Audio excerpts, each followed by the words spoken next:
Hello, welcome back to the RetroBreak Podcast. I can't believe it's been a month since the last episode. That's just crazy. The time has flown by. I've been up to so much stuff. If you have a look on my channel and watch my recent video, you'll see what I've been up to. But for now, I'm going to carry on where I left off with part 2 and tell you where my game journey went after I finished university. So if you haven't listened to parts 1 and 2, I'll briefly give you an overview as to what they were like, and then we'll move on. So in part 1, I spoke about some of my earliest ideas with games and what I did during college, I think, in that part as well. So it was me talking about the games that I'd made in school and college, and then part 2 was what I actually did in my university course for gameplay design and production. So if you're interested in hearing about any of that, definitely go back and listen to the first 2 podcasts. And now, in this one, I'm going to tell you what I did game related after I finished university, and there's a lot to get into. There's a lot of weird trial and error things that I did and nothing really worked out, but hopefully it'll be an interesting episode anyway. So after uni, I'd moved back in with my parents, and I didn't really think that much about making games for a while. I actually focused more on just trying to get a job and figure out where I wanted to go next in life. Going into a game company was kind of off the cards for me because all of the jobs that I was looking at were either too far away, or they needed too much experience that I didn't have, or they were entry-level game testing roles, which I really didn't like the sound of, so I didn't want to go down that direction. I either wanted to go into production or design or programming, but none of those roles really could apply to me at the time. So instead, I ended up taken on a graduate course at a local office, which I'm kind of still working at today, so it kind of did work out, but the first few months were quite rough once I'd actually started the job. They didn't really know what to do with me. They didn't really know what the plan was for the graduates, so I had a lot of downtime, and during that downtime I really started thinking about wanting to make games again. So I had a little notebook with me while I was supposed to be working, so don't tell anyone, but while I was supposed to be working, I would always come up with ideas for games.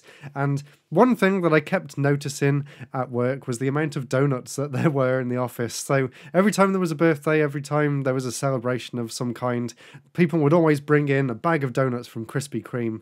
And I was thinking, like, what kind of game could you make about donuts? So about a year into my job, I came up with an idea for a game called Super Donuts, and I was looking around online to see what programming language or what game engine I should try and make this in, and my programming skills were still a little bit rusty after university because I only really did programming in first year, and then I went into design and production afterwards.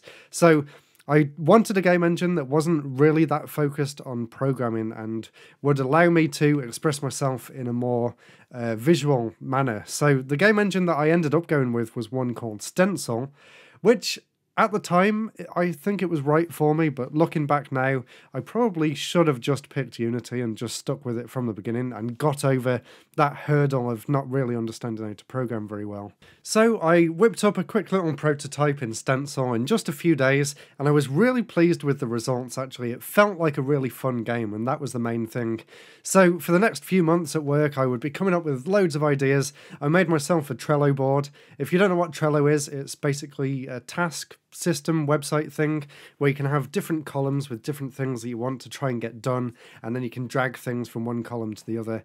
And by the end of the project, I'd been using this Trello board throughout the entire process, and it's just full of so many ideas, some that I didn't even get round to doing. So if I do ever make a sequel, there's tons of things on there that I could use as ideas for getting started with the next game. But anyway, I spent the first few months just coming up with ideas, and then I asked my girlfriend to make some sprite work for me and some backgrounds, and she did an incredible job with them. And then I thought the game would maybe take a few months to finish and then I could just release it, but I worked on it on and off for the next year, pretty much, and it turned out that it was going to be a much bigger undertaking than I originally thought. So I actually launched a Kickstarter in early 2017 for the game, and it actually did really well. And before the Kickstarter as well, I actually took it to Comic-Con to let people play a demo, and they could actually fill out their email addresses and win a copy of the game if they got the high score. So I really enjoyed the whole process of creating it. It did take a lot longer than I thought. I think the development in the end actually came to something ridiculous, like 3 years, which is just crazy to think about. And during that time, I actually went back and replayed the game a lot to try and make it more streamlined and cut out all of the awkward bits. And there was a lot of back and forth with testing the game and making small changes. And I still had quite a bit of downtime at work, so this is probably something else that I shouldn't admit, but I actually used to sneak off and play a level or two of the game and then write on the Trello board all the things that I would need to do to update. And during all this as well, I was actually keeping a dev diary, which I'm really glad that I did, because I went back and looked at it before making this podcast, and there's so many things that I'd forgotten about, like after the first year. This is another reason why it took a lot longer than I thought to finish. So after the first year, I moved over to using a Mac because the game was actually going to be a iPhone and iPad game. That was my intention. It ended up coming out on Android as well, and I kind of started working on a PC version, but that never really saw the light of day. But anyway, I moved everything over to the Mac, and it was working okay for a while. And then one day, I must have made a change in the code or something, and it completely broke. And because I'd saved it, it wouldn't actually let me revert to a previous version either. So I basically had to start over from scratch. I could see the code, but I couldn't actually change anything. So I ended up taking loads of screenshots and basically restarting the project from the beginning, which was a huge undertaking because, like I said, I was already about a year into development at that point. And it actually took me a long time after that to actually build up the courage to start working on it again. But I'm glad that I did, and I'm glad that I did get it finished in the end. Before I finished the game, though, I actually did start working on another project, which actually did only take a few weeks to complete. And I kind of made this as a test to understand how to upload things to the Apple Store and how to upload things to Android as well. So I'm glad I did make that, and that was a game called Blast Area, which was another game that I came up with during some downtime at work. And it's a really simple game. You're basically in like a rectangular environment, and you basically have to, I can't remember which way around it is, but you either have to pop the yellow shapes and let the red ones go through the barrier, or the other way around. And you would basically keep going until your barrier got destroyed, or you let too many of a certain colour through, or you pressed the wrong colour too many times. And it was a really fun game. And unfortunately, this is really sad to say, but that game actually got more people playing it than the Super Donuts game that took me 3 years in the end to finish. So it goes to show that maybe you shouldn't put too much effort into a project, and you should probably make a few smaller ones, and they probably will do better in the long run, because Blast Area, I think it was a lot easier for people to get to grips with to begin with, because it was such a short game. It was kind of an arcade style high score chasing game, and it was really fun for me as well to actually check the leaderboards and see if anyone had actually updated the scores on there. So I really enjoyed making and releasing that. And then a few months after that, Super Donuts finally got released onto iOS and Android, and I gave out all of the codes for the Kickstarter backers, and I was so excited. I priced the game at $2.99, which I thought was a really good price because the game actually takes about 5 or 6 hours to complete. So I thought for $2.99, people are getting a lot of value, but maybe I underestimated the fact that people on mobile don't actually want to pay for games. So unfortunately, outside of friends and family, it really only got a few sales, and I lost a lot of money on it. And eventually I had to actually pull it off the store because it wasn't making any money. And to keep things on the store actually cost me about 130 quid a year. And I just was not recouping that, and it wasn't worth paying for the developer's license for Android and Apple as well. So that was like an extra 100 and something quid a year on top of that. So I pulled the game off the stores, and it was really disheartening for me. I'd put so much hard work into that over the 3 years that I was developing it, and for basically no one to play it, it was really sad, and it really put me off making games for a while. But I was still quite proud of the final product, and the people that did play it actually said they really enjoyed it. And although the game's not actually available to play anymore, you can watch a 100% complete walkthrough of it on my channel. I actually did a commentary video where I played through the entire game and spoke about my ideas behind the levels and behind all of the how to find all of the secrets in the stages as well. So it's definitely worth a watch, even though you can't play the game. But that brings me on to one of the projects that I'm hoping to pick back up this year, and that is the fact that I want to try and polish the game a little bit more and actually release it on PC for free so that people who didn't get a chance to play it back when my channel was a lot smaller and I didn't really have an audience to advertise to as much as I do now. So I would love for more people to be able to play the game, and I'm going to make it free to play for everyone because Pricing the game and not having adverts was probably the wrong way to go, but I don't really want adverts either because that's going to ruin the experience. And the game is a few years old, so I think I'm just going to release it for free, put it out there, and just let people enjoy it, and maybe I'll get some feedback. But that actually put me off making games for a long time, and then when Super Donuts was released, that was just after I'd moved into my own place in the flat as well, and that is when I decided to start making weekly videos instead. But the idea in my head of wanting to make games never really went away. I didn't want to use Stencil again because I wanted to try and get better at programming, which is something that I was actually doing at work. So after the release of Super Donuts, I feel like my skills had improved quite a bit, and I could probably handle a game engine like Unity or Unreal. So this is kind of a weird stage in my game dev journey where I tested out a lot of different game engines, but unfortunately none of them really stuck, unlike Stencil, which I really got a good grip with after the few years that I'd been using it. I could literally do anything I wanted, and I knew exactly how to do it. And going from that, from such a comfortable environment to something completely foreign to me like Unity or Game Maker, Construct, Unreal, Monogame, Stencil I even went back to, but I just scrapped that because I did not want to use Stencil.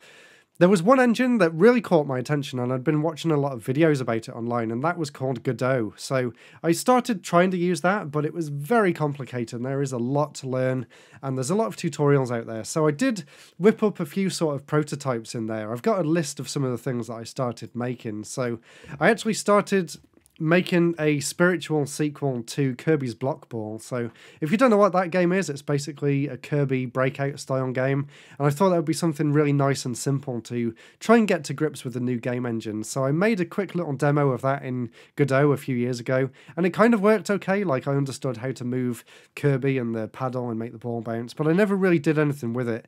And that is true for a lot of the other projects that I did around that time as well. So another game that I made in Godot around that time for just working out how the engine worked was my own take on a Toho game. So I ripped the sprites from one of the Toho games, and I tried to make my own sort of vertical scrolling shoot 'em up. It didn't really get much further than just flying the main character around and being able to shoot at enemies. I didn't have any bullet patterns or anything, but it was just a little learning experience thing that I did for fun, so I was quite happy to do that. And I also tried doing a few things in Unity. I tried doing a sequel to Super Donuts, which was more like a puzzle game called Donut Drop, and I actually found some notes. So if you're watching this on YouTube, you can see the picture here. But basically what it was, you would have different shapes and they would award you different points, and you would click on the shapes and they would disappear, and there was a donut on the top of this block that was made out of the shapes, and you would click on them and you'd have to try and make it fall in a certain way so that the donut would land in a bucket at the bottom of the screen. And I thought it was a really nice idea, but I could not get my head around Unity very well at the time, and I was too busy making videos as well. I think that was the other reason that I kind of stopped making games around then as well. But I still had a lot of ideas. There was another one that I started making in Stencil again called 1-2 Jump, which was kind of a play on 1-2 Switch. But it was every 2 or 3 seconds you would jump automatically, and you would have to navigate these obstacle courses. I didn't really get much further than just making one little level, and it wasn't really that fun to play, so I kind of scrapped that, because by the time the timer had counted down and you got in the air, it actually started again before you landed, so it didn't really feel like the kind of rhythmic platformer that I wanted it to be. So basically I wanted it so you'd be walking along and the numbers would flash on the screen, like 1, 2, 3, jump, and you would be going along, dun, dun, dun, and then it would jump, and then you'd land on the floor again, and then it would start the countdown again for another 3 seconds. So you'd have to kind of time jumping over the obstacles or dodging the enemies and stuff, but I couldn't really get the timing down very well, so I scrapped that idea as well. There was another one. What else have I got here? There was one called Thunder and Lightning, which was going to be another iPhone game where you would... I think there was clouds at the top of the screen, and there was little aliens running around, and you would have to swipe your finger across the clouds to build up static electricity, and there would be a meter on the side, and that would build up, and then when that meter had got to the top, a lightning bolt would flash, and then you could click on one of the aliens, and lightning would come out of the clouds and zap them. But I tried making that, but it wasn't really that fun to play. I think it was just an idea in my head. There was a few other little ideas. I wanted to do a kart racing game in Unity and Unity 3D. That didn't really get anywhere. There was another game called Vortex Burst, which was kind of a 2D platformer with a black hole mechanic where you could sort of summon a black hole and then swing yourself around it, but I never really got that one off the ground. There was one game that I did make with a friend, though, for a game jam, over on my friend Laura Shigihara's forums, which unfortunately are no longer available, but she did a regular game jam every year, and I joined it that year with my friend Leon from uni, and we came up with a game called Love, Hate and Spiders. I think it was something to do with the theme, but I can't quite remember. So that was my first proper attempt at doing anything in uni, but I left most of the programming to him while I came up with all the ideas and drew the sprites and made the level designs and came up with the mechanics and stuff like that. I had a lot of fun working on it, but I feel like I kind of wish I understood how the code worked a bit more. And we were a little bit pushed for time as well. So the finished product isn't that great, but if you do want to check it out, I do have a link to download it over on my itch.io page. So check in the description and you can go and check out Love, Hate and Spiders, which was a game jam game, and I was kind of proud of it, to be honest. It is quite fun, even though it's a little bit clunky, and there was these drops of acid that come out of the sewers, and they just keep getting faster and faster and faster until the point that you can't actually progress in the game, because I couldn't figure out how to slow them back down after they'd landed on the floor, so it just gets faster and faster and faster. But I had fun doing it, and that was the main thing. So as you can tell, I did a lot of failed experiments and none of them really took off, and I was getting quite frustrated because I didn't want to go back to Stencil, even though I knew I could easily make a game in Stencil. So basically from 2018 or 19 up until today, I've actually been trying to get back into game design, but I never quite get there. I've been watching a lot of YouTube videos and GDC talks and Netflix documentaries about game devs and indie game stories and things like that. There's so many really, really cool and really interesting people in the game dev space that I really look up to. I've got a list of some of them here. So no clip documentaries on YouTube. They are really fascinating insights into game companies and how they run and how they came up with their ideas. So I definitely recommend you go and check them out. Of course, there's also all of the GDC talks, which are really, really fascinating. There's some incredibly talented people that do talks every single year, and they upload them all onto YouTube. I would actually love to go to the event in person one day and see some of the talks live. That would be really cool. There were some great specials on Netflix and on Amazon Prime as well, but they seem to come and go on the service, so just type in game dev in the search bar and see what pops up. There were some really good ones though. And there's a lot of really good game dev YouTubers as well. So I've got a list of some of my favorites here. So I'll go through those quickly. There's Lost Relic Games. He talks a lot about marketing for games, which is really interesting. Game Maker's Toolkit, who deconstructs games and tries to figure out what makes them good. There was a really great series that he did on Zelda Dungeons. I really loved that. It's called Boss Keys. Definitely recommend going and checking that one out after this. There was a podcast that I used to listen to when I first started my job when I was working on Super Donuts called Game Design Zen. They've actually got a few episodes of the podcast up as videos, but most of it is audio only. And unfortunately, he doesn't make the podcast anymore. There was only about 20 episodes. It was so good though, and I've actually listened to the entire thing several times. So I definitely really highly recommend you go and check that one out. It's actually helped in YouTube as well, because one of the episodes was about storytelling in games, and I've actually applied a lot of what he mentioned in that episode, and I've even read some of the books that he recommended as well, and it's really helped. So definitely go and check out Game Design Zen on whatever podcast platform you listen to. I hope they're still up, because he hasn't uploaded a new episode in about 4 years, and I hope he's doing okay, because in the last one he was having a lot of trouble with family. I think one of his kids had passed away or something, which was really heartbreaking to hear at the time. I remember I was on my way to a convention and I was on the train, and by the time I got there I was actually crying. So that's just how much I loved that and really cared about that guy and what he was saying. And it's one of the reasons why I've actually started making this podcast as well, because that really, really touched me, and it made me think, like, those podcasts didn't actually have a lot of listens, but it really meant a lot to me. So even if my podcast only gets like a few hundred listens and never gets any bigger than that, I hope that some people really enjoy it and really get something from these episodes. But I've definitely got some episodes coming up which I really hope will stick with people and are going to be really relatable to you guys as well. So I really hope you stick around. Follow me on whatever podcast platform you're listening on.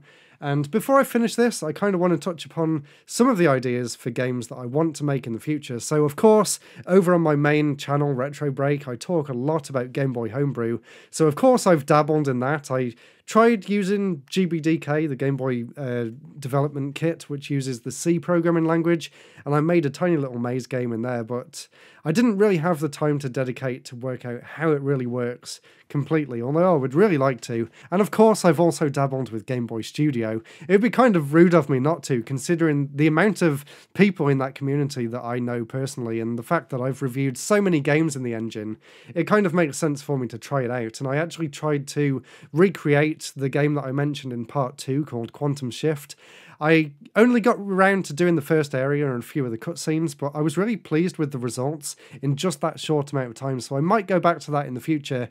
But from watching all of these YouTube videos and stuff, oh yeah, I didn't finish talking about the other people. So there's Thomas Brush. He's a really down-to-earth guy, and I actually really enjoy his longer podcast sort of documentary style talks. I don't really like his edited live stream ones that much, but there's some really good interviews that he's done with some other developers and things that I really enjoyed. There's also Jonas Tyroller, who I've been watching a lot recently. He's got a really good video editing style, and his game was actually just released on Steam, so definitely go and check it out. I think it's called Willy Snail, and definitely go and check out his YouTube channel. I'll put links to all of them in the description. Good Giss is another very similar channel. I really like his editing style as well. It's really fast-paced. They're always really fun to watch. Even if I don't really take on board anything that I'm listening to, it's still a really fun watch, and it kind of gets me in the mood to want to make games again. And there we go. That brings me up to the end of this podcast episode. I really hope you enjoyed it. It's really good to be able to sit here again in my studio and actually be able to record new episodes of the podcast. Hopefully they'll come out more frequently again now. I'm not deserting the podcast. I hope you stuck around during my month-long absence, and I really hope you look forward to more episodes coming very soon. Thanks for listening.